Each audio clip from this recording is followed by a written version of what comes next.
My name is Elise, a 33-year-old corporate employee. I've been married for 2 years to my husband Luke, who's 3 years older and works at a sister company to mine. From the get-go, we've been living with his parents in a 2-family home setting. Luke is the second of 2 brothers. He has an older brother named Cody, who's 6 years his senior. Before we got married, it seems like Cody and his parents were the ones living together. Cody's wife Christy, however, is a chatterbox and pretty competitive. She often clashed with her similarly strong-willed mother-in-law.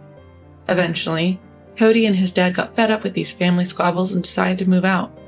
But Luke had been living alone since he started working, so neither of us ever really considered the idea of living with his parents. So when his mom abruptly announced, "After you two get married, you'll be living with us," not only were my parents and I shocked, but so was Luke. "Why now? I thought we were going to live in my current apartment at least until we have kids, since it's convenient for Elise's commute." Wait, thought? That makes it sound like living together was inevitable.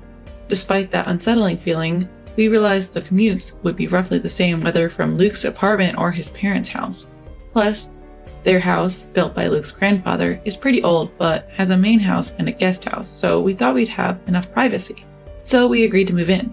Once we did, though, I quickly regretted it. At that time, his mom in her mid-60s started complaining about back pain and dizziness. She pushed all household chores onto me, from cleaning their house to laundry and shopping. I work full-time, so even sharing chores with Luke barely kept our lives and his parents' lives in order. Then came the unexpected financial burden. Firstly, the guest house needed serious renovations. The guest house looked livable from the outside when we first saw it, but once you actually go in, there's no denying it needs more than a simple patch job. The bathroom, kitchen, roof, floors, everything shows significant wear and tear. But hey, it's our space. Of course we're going to pay for the renovations. What caught us off guard was when my mother-in-law saw the newly renovated guest house and demanded we do the same for the main house. "Surely you wouldn't fix up your guest house and leave your parents to live in a run-down place." "But we can't afford to do everything all at once." "Why is Elise working then? To support us, her in-laws, right?" "Exactly, Luke. We blessed you with marriage. You should serve us in return." And so, not only did they want the house renovated, but they wanted new high-end furniture and appliances, saying, "The newly renovated rooms deserve the best." On top of that, they even make us pay for every little thing, from a single green onion to a roll of toilet paper. Despite trying to save by bringing our own sandwiches, my in-laws order delivery or dine out daily. And guess who pays for that? They use the family card that they made Luke get. Thanks to this situation, Luke and I struggle to save even a tiny bit of money. Every month, right before the credit card bill's due, we're stressing out, trying to balance the family budget. We've both talked to my in-laws saying, "Father-in-law, mother-in-law, we appreciate you, but you need to tone it down a bit." Luke even added, "Exactly. From renovation costs to daily expenses, utilities, and even property taxes, you're making us cover it all. Children supporting their parents is only natural." "Yeah, are you out of your mind complaining about this?" We'd been severely scolded, ending in a pattern where both of us would resort to crying to get our way. But even that lifestyle had gone on for over 2 years. Just as we were approaching the 3rd year, my mother-in-law and the Cody couple suddenly told us, "We're moving in. You have to move out." "Christy told me that Cody got laid off," they said. "Cody was actually spared, but chose to get laid off instead to save a colleague with kids. He's such a kind-hearted soul." "But you have 1-year-old twins yourself. How irresponsible can you be? How will you manage living expenses if you move in?" "Cody graduated from a prestigious university. Unlike you, Luke. He can find another job in no time." "Then why does he need to move back home?" "He doesn't have a choice. He's living in company housing from his old job. He has to move out by the end of the month." "Moving frequently with small kids is hard, you know. At least Christy isn't a disappointing daughter-in-law who hasn't given us any grandkids. What's your problem?" So there we were, Luke and I, sitting on the floor for 2 hours in front of my in-laws on their comfy sofa. Finally, we'd had enough. "Fine, we'll move out this week." "Yes, we should," I said. "We've learned plenty about family from you, mother-in-law and father-in-law. It's time to put that wisdom into practice, right, Luke?" Haha, finally getting it, are you? Yeah, just like Elise said, we're happy to do it. Great, case closed. With that, Luke and I turned our backs on our chuckling in-laws and headed for the guest house. 2 weeks later, we had movers arranged and relocated with no time to spare.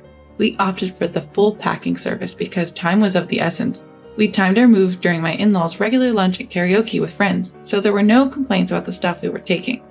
We wrapped up all the formalities in 3 days, using up our paid leaves, and starting our new life, until one day, I got a call from the front desk at work. Someone claiming to be family is here to see you. Whew. I had a feeling she'd show up soon, but I didn't expect her to barge in on me instead of Luke. I quickly text Luke. She went to your place, huh? Sorry for the inconvenience. No worries, but what should we do? I don't want to cause trouble at the office. Just tell them I had to step out for a meeting. Do you think that'll work? Heck, Cody has 1-year-old twins himself. What's he planning to do about expenses if he moves in? Got it. So, I passed the message to the front desk and my in-laws left as agreed. That night, as Luke and I pulled into the parking lot of our in-laws' compound, our in-laws and Cody and his spouse rushed out of the main house and guest house to greet us. A closer look revealed that both mom-in-law and dad-in-law had a baby strapped to their backs, probably Cody's twins. Just as I was locking the car, Cody angrily yelled, "Hey, how dare you show up here in my parents' cars?" Luke coolly responded, "Your parents' cars? Which ones are those?" This seemed to anger Cody even more. "The cars you both drove up in, obviously." I said, "Well, Cody, both these cars were purchased by us. Our names are even on the registration certificates. Would you like to see?" Luke added, "Exactly. I've been annoyed by how our parents drive these cars as if they own them. We let it slide because we lived together, but now there's no need to lend them out, right?" "And don't forget Dad-in-law has that old minivan he used for work," I added. Christy, who had been glaring at us, spat out, "Who cares about that old car?" To which I retorted, "But it's perfect for twins, isn't it? You can fit 2 car seats." Our back and forth made our in-laws uncomfortable, but after seeing Cody get a talking to about the cars, they jumped in. "What about the furniture and the appliances? Taking them while we're away, that's stealing." "Not just from the main house, but also from the guest house." "Yes, Cody and I can't live without those." That's when Luke said, "Why would we have to leave them?" "Look, I get what you're saying. We're using the guest house anyway, but there's no reason to dip into the main house too," as things started heating up even more. "Why, isn't that stuff we all pitched in for?" I asked, trying to understand their logic. "Ugh, such arrogance. Even so, once you gave it, it's ours," father-in-law fired back. At this point, Luke chimed in. "Whoa, hold on. We never gave you anything. We just lent it. There's no memory of us ever saying we're giving it to you. And there's no transfer of ownership on paper." Both father-in-law and mother-in-law looked utterly shocked at his response. Piling on, Luke continued. "We were living together, so we lent stuff as a courtesy. Now that we're living separately, why would we keep lending you things? We just took back what's ours. Is that a problem?" As we exchanged smiles. Everyone seemed to snap back to reality. "Well, we have washing machines and fridges too." "You don't need 2 of each, do you?" "Exactly, so why not lend it to us again?" "Yeah, wherever you've moved, stuffing everything into a small space will just make it even more cramped," they argued. Luke and I grinned at each other. "Well, true. We're pretty packed right now." "Absolutely, it's a tight fit," we agreed. Christy started to say, "In that case," but we cut her off. "Remember, it's a storage room, so it's supposed to be cramped," we chuckled. "Exactly. Until the official contract is done, this is how it has to be," we concluded. This left Cody and our in-laws with a look of utter confusion on their faces. Then Luke dropped a bombshell. "Oh, by the way, both of us are moving to Boston next month." From there, Luke smoothly explained that both of us had originally been offered positions at the corporate headquarters, but we had turned them down because we were living with my in-laws. However, now that the obstacle of living with my in-laws was removed, we had both accepted the transfers and happily received internal notifications for positions at the corporate headquarters. Even better, if all goes well, we could be working there until retirement. As luck would have it, Luke's colleague, who was going overseas for an extended period, wanted to sell his high-rise condo, so everything fell into place quickly. "Wait, you guys are going to live in a high-rise condo in Boston?" "Man, life sure does throw some curveballs, doesn't it?" Totally. If Cody and the gang hadn't told us to move out so they could live here, we wouldn't have stumbled upon this jackpot. "But how could we even afford a high-rise condo? That seems unreal," That's thanks to Elise's dad. He provided the down payment. Elise's dad just gave you the down payment? Yes, my sister is inheriting the family property, so this was sort of a trade-off. Plus, the previous owner said, I don't have a place to keep my modern altar. Can you hold on to it until I return to the country? I'll lower the asking price if you agree. So he did, and got a big discount. With that kind of discount, it feels like we're the ones ripping them off. Hearing this, Christy, who was standing nearby, burst into tears. That's so unfair. I'd rather have a high-rise condo in Boston than live in Atlanta. Suddenly, the in-laws who had been quiet all this time switched gears and started fawning. Well, it looks like Luke really has it together, doesn't he? Like mother, like son. Luke is following in my footsteps. But Luke ignored them entirely. Turning to me, they said, living in a high-rise in Boston, everyone's going to be so jealous. When are you moving? We must visit. Why visit for just a short time? If we're going to Boston, you should come too. That's an interesting idea, they chimed in. Hearing this, Cody and Christy stopped their arguing, snapped at the in-laws. Whoa, what are you talking about? Yeah, Cody's being downsized, so you're going to have to support us. Plus, until I find another job, Christy will have to go back to work early from her parental leave. You'll have to take care of her, household chores, and the twins. Cody and Christy, getting confrontational, marched up to the in-laws who were carrying the twins. The tension must have reached the babies, who started crying, waking up the entire neighborhood. Noticing the neighbors who seemed to have heard the earlier shouting and crying, now gathering at a distance from the garage, the in-laws turned beet red. They looked at Luke again.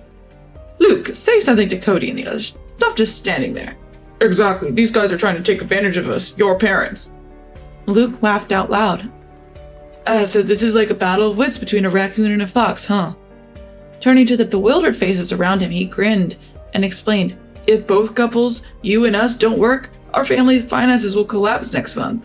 Christy, fuming, asked what this meant. That's when I chimed in.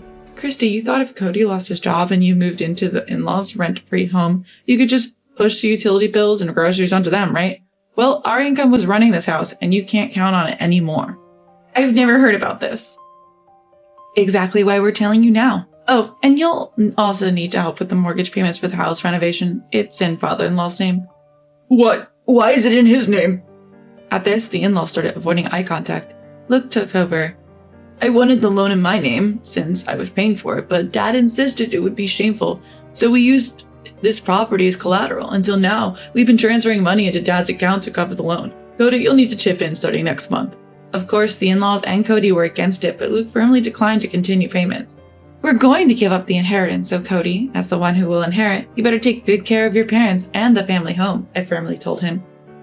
When my mother-in-law insisted, but children are still obligated to take care of their parents, right?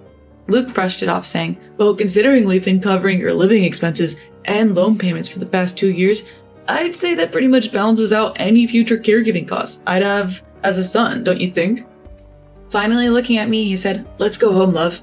I responded, goodbye, everyone. I doubt we'll meet again. Take care. The next day, Luke and I sold off the furniture and appliances we'd moved from the main house, along with 2 cars we wouldn't need anymore. When Christy texted us, if you don't want it, give it to me, I simply replied, why? And blocked her. After that, the special leave granted for our job transfer wasn't enough. We had to use up our remaining paid vacations to finally finish moving into the apartment. Buying the high-rise condo would take more time, so the first year, we decided to rent, thanks to the generosity of my boss who owns the place. The weekend arrived, bringing a bit of calm after the storm of recent days. Gazing at the city lights, Luke broke the silence. I know I've been a hassle this time, but thanks for sticking with me. What's with the formal tone all of a sudden? I joked, but Luke continued. When we first got married and the idea of living together came up, I should have thought things through. But back then, I was just happy you chose me over Cody, who I've been compared to since we were kids. He went on to say that we'd been mindlessly following his parents' wishes ever since. But then, when they told us to move out so they could bring in Cody and his family after the company restructuring, it struck me. How could they say that after being such a burden on us, financially and otherwise? And then I thought about how much your parents must worry about you, given your situation. So I sent an apology email to your parents. They responded, if you promise to make our daughter happy in the future, the past can be forgiven. So when they discussed the down payment, they lent it to us without a hitch. Then Luke promised to do everything in his power to protect our life together, just the 2 of us, and our future children if we were blessed to have them. On the other hand, it seems my in-laws are struggling, even pooling their retirement income. They can barely afford the loan for the home renovation. There's no way they can cover living expenses for 2 households. Plus, Cody's attempt to find new employment have been a series of failures. They're forced to make do with Christy's salary now that she's returned to work and what the in-laws earn from their part-time jobs at local senior centers. Arguments are frequent, often loud enough to hear outside the house. A former colleague texted me saying there's even gossip about them skipping town. Since they've cut off all contact with Luke and me, including anything that would require sharing personal information, they resorted to reaching out to my parents. But my dad, annoyed, changed his phone number immediately. Considering they had always belittled my family and didn't even bother with pre-marriage courtesies, changing a phone number is a small but significant step. Now they have almost no way to get in touch with us. What goes around, comes around.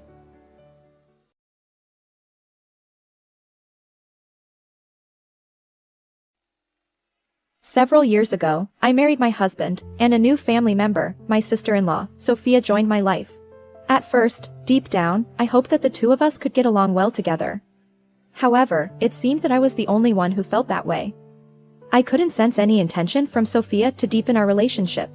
On the contrary, she often showed an attitude of looking down on me. She seemed to value my existence only for money. The most blatant revelation of Sophia's true feelings was during a phone conversation one day. She said coldly, "If you're looking for your bank book, you better give up now. Because I have it." "Why would you say that?" "Isn't your wealth, in other words your money, essentially mine? So, even if I spend it all, I think it shouldn't be a problem." Frustrated, I retorted, "My assets are mine. They're not yours." She laughed it off. "Do you really believe that? That's amusing." Since that incident, I believed that reconciliation with Sophia was impossible, and I began thinking of ways to get back at her. When I reached the stage of executing my plan, my sister-in-law confidently blurted out, "Once you married into our family, isn't it natural to think everything you have now belongs to the family?" I was just dumbfounded and could only mumble, "That's not how it..." "Actually, I bought a new car using the bank book balance." "What?" "Withdrawing a large amount at the counter would raise suspicions. So I carefully withdrew $3,000 multiple times using an ATM. There's no balance left in the bank book, so forget about the money." Sophia laughed loudly. That smile was filled with pride, as if she was declaring her victory. It was clear that Sophia was in a very good mood, so I decided to counterattack at that moment. "Then, I'll give up on the bank book and the money inside it, as you say." "What are you talking about?" "You said earlier to forget about the bank book and the money, didn't you?" "I did say that. But you're the one who needs to give up." "Could you tell me why?" "Isn't it obvious? The bank book is in your name." "Did you carefully check the name on the bank book?" "Of course, it was stored on a shelf in your house, so it must be in your name." Sophia's voice was filled with irritation. However, I didn't flinch. Her slip of the tongue just now became a significant advantage for me. "Sister-in-law, it seems you have a little misunderstanding." After that preface, I began to explain the whole story to Sophia slowly and carefully. "My name is Emma. The story goes back to when I decided to marry my husband, Lucas. My husband's family runs a metal processing business. My father-in-law is the president, and my mother-in-law handles all the office tasks. My husband works hard as an employee in that company. In fact, many talented people, including my husband, work for the company. It can be said to be a fairly large-scale business. I truly want to support the company my husband's family runs.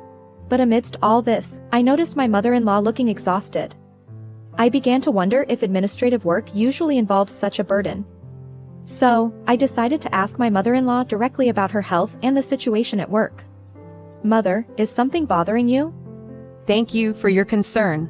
Actually, 2 office staff members resigned recently, and as a result, I've been handling most of the tasks by myself. "What? That must be tough. Especially managing everything on your own," I exclaimed in surprise. From my mother-in-law's detailed account, I learned that the 2 office workers had left the company after getting married. Additionally, they were having trouble recruiting new clerks, and there didn't seem to be a clear policy regarding hiring.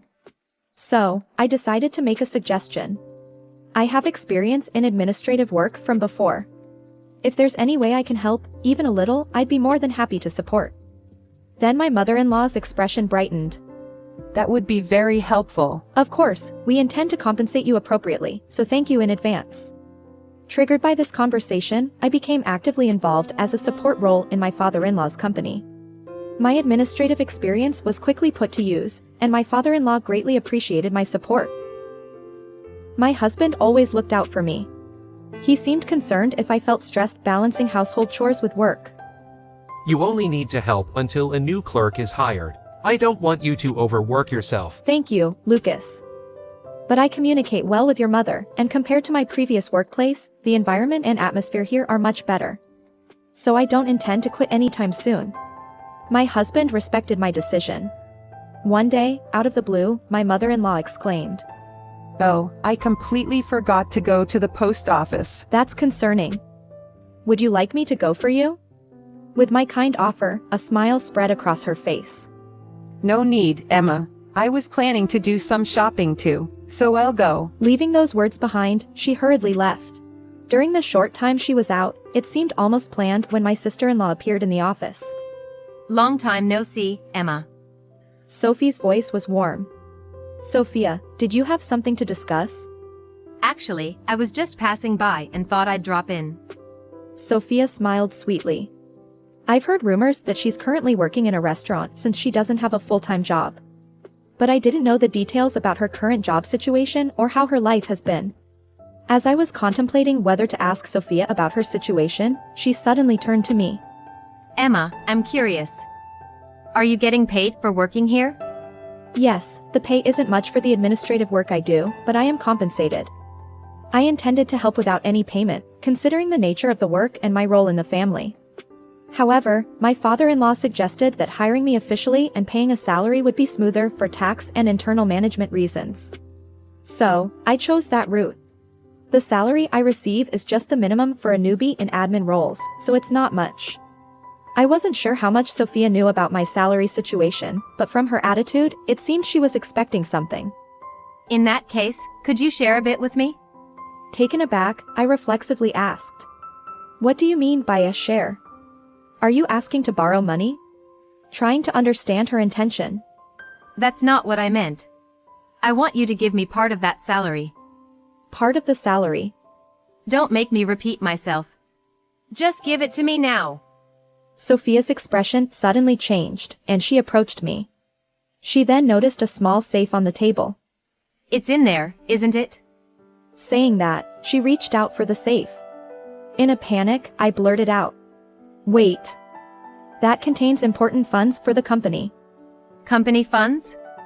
This is a company run by our father, right? If so, that money belongs to him. So, there shouldn't be a problem with me borrowing a bit of it. She argued back that wasn't the issue. I tried desperately to stop her, but Sophia's determination was unyielding. In the end, she forced open the safe and took out several bills. I'll be taking this. Give it back. How am I supposed to explain this to everyone? That's your problem. I'm sure you'll figure it out. Goodbye. Whistling, Sophia made her exit. I stood there in shock, watching her leave the office. While I couldn't determine the exact amount, I didn't think she took that much. Right, I need to check what's left. As I referenced the ledger, I checked the contents of the safe. I'm short $170. Sophia took two $50 bills and three $10 bills. My heart raced as I quickly pulled out my wallet to check inside. However, there were only a few $5 bills. This isn't nearly enough. What should I do? Frustrated and desperate to remedy the situation, I felt lost. I considered telling my mother-in-law the truth, but the potential backlash and resentment from Sophia made me hesitate. Fear of being targeted for revenge held me back from confessing everything. With no solutions in sight, my mother-in-law returned from shopping. I'm back. Emma, you seem down. Are you feeling okay? She expressed concern for me. Mother-in-law, actually there's something I need to tell you. I began, steeling myself to reveal what had transpired. You don't need to apologize. Sophia has caused trouble multiple times before. It's been difficult handling her. I'm sorry she put you through this. About the money Sophia took, if it could be deducted from my salary, I'd appreciate it. Don't worry about it. I'll handle it. As her mother, but I have a small request for you. The request was that when Sophia comes to the office next time, to record her voice. The method was simple. Use a smartphone or a digital recorder to ensure the atmosphere and conversation of the place are recorded. But why is such a recording necessary? Sophia is an adult now. I believe she needs proper sanctions for what she did. Indeed, that's true, but To ensure she doesn't make wrong moves in the future, we need to show her the significance and impact of her actions. after the conversation, I decided to always wear an IC recorder. A week later, while the mother-in-law was out, Sophia appeared in the office again. Hey, how are you doing, Emma? Why are you here again? I nervously and discreetly operated the IC recorder to start recording. Actually, I'm a bit strapped for cash right now. So, I thought I'd borrow some from you. I'm definitely not lending you money. Why? You lent it before, didn't you? That was you taking it without permission. But you managed to cover for it later, didn't you? That's because I couldn't say that I had informed the mother-in-law about what happened. If I were to explain in detail, Sophia would surely leave immediately. In that case, it would be impossible to collect the evidence requested by my mother-in-law. I pondered my response, carefully choosing my words. You managed to overcome the situation, right? Can you lend me some money today? That's not possible. You married into this family, didn't you? Can you, as a daughter-in-law, go against the wishes of your in-laws? Her irrational argument surprised me. Well, Enough with the excuses. Just hand over the key to the safe. Sophia angrily slammed the desk. After the resounding noise, I heard my mother-in-law's footsteps from outside. What are you doing, Sophia? Sophia's eyes widened in shock. Oh, Mom. You haven't found a proper job, and on top of that, you're asking for money from your sister-in-law. Aren't you even a bit ashamed of your actions? Well, that's... What exactly are you thinking, Sophia? Quit bugging me. I may not have a regular job, but I'm working part-time, and I'm supporting myself just fine. At your age, still relying on part-time jobs for a living, aren't you ashamed? Your friends have built careers, married, and started families, and you're still... It's my life, and I make my own choices. Besides, I have a decent partner for marriage. Sophia became agitated and stormed out of the room. After Sophia left, Emma breathed a sigh of relief. Mother-in-law, I'm truly grateful. Don't worry, now that she knows, Sophia must be feeling some regret. Mother-in-law reassured Emma with a smile. However, Emma's heart was still filled with anxiety. She was concerned that Sophia might return with more demands. One day, when Emma visited her mother-in-law's house, her mother-in-law showed her a piece of paper. Actually, I received an invitation to Sophia's wedding recently. Without a doubt, it was a wedding invitation. The groom was listed as a man named Leo. I didn't recognize the name, but my mother-in-law seemed to know him and had a somewhat worried expression. Actually, Leo is the son of the factory manager. Huh? He's the factory manager's son? That's surprising. The factory manager had been someone my father-in-law had worked closely with for a long time and highly respected. Is the factory manager discussing anything specific about his son's marriage? Well, the thing is, the factory manager seemed to have no idea about the marriage, and he was genuinely surprised when we told him. I see. But since it's already happened, we think it's best to accept it with a congratulatory spirit. There's no point in opposing it now. Mother-in-law's expression seemed to have already accepted everything. After the wedding, my sister-in-law proudly told mother-in-law. See, I did have a proper groom. Congratulations, Sophia. Mother-in-law smiled. Are you relieved now? More importantly, what are your plans for your new life together? What's your plan for the future? When mother-in-law asked this with a serious expression, my sister-in-law seemed to be at a loss for words. Did you decide on a new place to live yet? That's something we'll think about in the future. I thought as much. For now, you should start by living in our apartment. We're planning to move to a new place, so we'll let you have this house. It's our final support for you. Find part-time jobs if you need to, and make a living on your own. All right, I understand. Sophia made a displeased look on her face. I was surprised by her attitude, considering she should be grateful for the house she received. Most of all, I felt sorry for my mother-in-law, who seemed pitiful and hurt. My husband, Lucas, seemed to feel the same way, and he quickly made a suggestion to my mother-in-law. If that's the case, why don't you come live with us? It's okay. Actually, I've already discussed and decided on our new residence with your father. Are you sure that's fine? Well, just for the time until we move into the new house, can we leave some of our belongings at your place? Of course, that's fine. I felt relieved by his response. I had hoped that once she got married, my sister-in-law would lead a peaceful life. I optimistically believed that we would live in harmony, but issues arose within just a week after she moved into her new house. The morning after my sister-in-law and her husband moved in, while we were getting ready for work, we received a sudden call from my mother-in-law. "Mother-in-law, why are you calling so early? Is something wrong?" Emma, I'm sorry to bother you, but I need to check something. Is Sophia over there with you? According to my mother-in-law, she and my father-in-law had plans to stay in a hotel for a few days, taking a short break from their house. During this time, my sister-in-law and her husband were supposed to start moving into the in-laws' house, and the furniture and belongings that were there were temporarily moved to our house. My mother-in-law was deeply concerned about whether her daughter's new life was on track, so she decided to visit their house that morning to see for herself. However, when she did, she couldn't find any sign of her daughter or her husband. Since they had helped move some belongings from the in-laws' house to ours the previous day, she thought they might be staying with us. No, they did come back home. Then, I wonder where they could have gone. Maybe they went on their honeymoon? That's a possibility. If you find out anything, please let me know. After saying that, she hung up. Later, I briefed my husband about the situation, but he had no specific information either.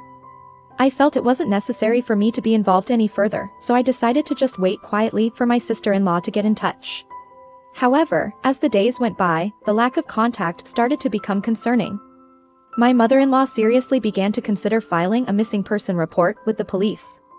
In the middle of discussing this decision in our living room, she paused her train of thought and calmly said, I'll go get the bank book for a moment. "What for?" I want to withdraw some money just in case. If we do end up having to search for them, there might be some expenses involved. She spoke with a worried tone. I understood her forward thinking and decided to wait silently in the room. Suddenly, from the next room, What? I can't find the bank book enter. I heard her shocked voice. Responding to the voice, my husband Lucas and I hurriedly went to the adjacent room. Inside, my mother-in-law looked flustered in front of a shelf. Checking the contents of the shelf, it was empty. "Did you keep your bank book here, ma'am?" I asked to confirm, and my mother-in-law nodded rapidly in a state of confusion. Isn't this the shelf we moved last time? Reflecting on the events, the move from her house had taken place in 2 stages. The first was the day after my sister-in-law's wedding, and the second just a few days later, the day before she disappeared. Despite the short time, the 2-stage move was mainly due to work-related reasons. The shelf in question was from the first move. However, either my husband nor I recalled interacting with that shelf. Neither of us touched or checked that shelf. But are you sure you kept it here? I'm certain. I definitely stored it here. Lucas's doubt irritated her, and they gradually began to argue. As I stood confused watching them, suddenly my smartphone rang. The unexpected call in this tense situation startled me. Reluctantly picking up the phone, What's going on? You sound upset. it was my sister-in-law. Hearing her voice, I couldn't hide my surprise. Raising one hand to interrupt the argument between my mother-in-law and husband. "Sis, is that really you?" Both Lucas and my mother-in-law noticed and stopped arguing, turning to face me. With their eyes locked onto me, they were at a loss for words. Turning to the phone again, "It is really you, right?" My sister-in-law's answer was short and seemed annoyed. If it's not me, who do you think it is? "Where are you? We've been genuinely worried about you." However, the sister-in-law casually brushed off the question. It doesn't matter where I am right now. There's something I want to ask. From the conversation, it became clear that the sister-in-law had taken the bank book and apparently bought a car with the money inside. That money was originally mine. She even declared that outright. Outraged by her self-centered remarks, I recounted to her the entire commotion that had occurred. Right now, Mom's bankbook is missing, and it's causing a lot of trouble. What? Mom's bankbook is missing? Sophia seemed genuinely shocked by this sudden piece of news. Whose name is on that bankbook you have? Could it be under my name? Just wait a moment. From the other side of the call, the sound of rummaging through belongings could be heard. She probably mistakenly took my bankbook thinking it was the mother-in-law's. However, the mother-in-law hadn't made any significant expenses recently and hadn't noticed it missing. More than a week had already passed since Sophia had the bankbook. It's likely that the money inside was already withdrawn. After a while, a flustered voice came from the other end. Wait, is this Mom's bankbook? I knew it. As I muttered, my smartphone was suddenly snatched from my hand. Looking up, the angered face of the mother-in-law held my phone firmly. Sophia, I've heard everything. What, Mom? Why? I was worried about you. Then I got a call from you. But how did you hear my conversation? Because Emma had her phone on speaker. I had the phone on speaker to let my husband and mother-in-law know about Sophia's actions. As a result, they had heard everything, including the fact that Sophia had used my bankbook to buy a car. What on earth were you thinking? How irresponsible. Her voice echoed throughout the room, apologizing with a remorseful voice. I'm so sorry. Using the company funds without permission and taking someone's bankbook. What a mess you've made. Please forgive me. I'll be careful from now on. It's too late for that. Come home right now and explain. Yes, I understand. Along with Sophia's shocked voice, a loud thud could be heard from the background. Hey, Sophia, are you okay? The mother-in-law asked, but there was no response from Sophia. After a few seconds, Sophia's frantic voice reached again. Help me. At the convenience store parking lot. Then, the call abruptly ended. It was easy to infer the situation from that brief conversation. While being engrossed in the call, Sophia might have mistaken the gas for the brake. It seemed she had driven the car into the convenience store. Soon after, the police reported that Sophia's car had crashed into the store. Both Sophia and her husband were in the car. Fortunately, neither of them was seriously injured, but the aftermath was problematic. It became clear that my sister-in-law, Sophia, did not have car insurance, leading to the situation where all the repair costs would have to be paid out of pocket. The in-laws were extremely angry, but to contain the situation, they went to fetch Sophia immediately. Witnessing this, Sophia's husband's parents couldn't hide their anger either. Especially her husband's father, who is the manager of a factory, hurled biting words at Sophia. Since you married into this family, do you think everything should just be provided for you? Those words were the same words Sophia had said to me. Just telling my mother-in-law the story was not the end of my revenge. I had the manager, Sophia's father-in-law, listen to a recording of it as well. Since these were her own words, there was no room for Sophia to deny them. Subsequently, the manager had even harsher words and gave an order to Sophia and her husband. You two have no money. So, you will work diligently under my command and give me all the earnings. After these events, Sophia and her husband began working at the factory owned by my father-in-law, under the strict supervision of the manager. They had no other choice, and it seemed best for their financial situation. After that, my in-laws returned to their family home, closely monitoring the daily lives of Sophia and her husband. By day, they worked at the factory, and after work, they lived under the watchful eyes of the in-laws, feeling the pressure from both ends. Unable to bear the harsh environment, when Sophia ran into me at the factory, she came to me crying, seeking help. I'll do anything. Please forgive me. Anything? Then I want you to work sincerely and pay back the money you took from us. I had never imagined seeing Sophia, in such a desperate state, breaking down in front of me. The sight of her at that moment spoke volumes about her mental exhaustion. It's a sight that will probably remain etched in my memory forever. On one hand, I thought it serves you right, but witnessing her pitiable state, I couldn't help but feel a hint of sympathy. However, since this was the result of her actions, there was nothing that could change it. Changing the topic, there was a significant change in my life shortly thereafter. I decided to resign from my administrative position. I had heard that the office was hiring new staff, and I found out that I was pregnant. I want to focus on a new life with my baby and ensure I get enough rest.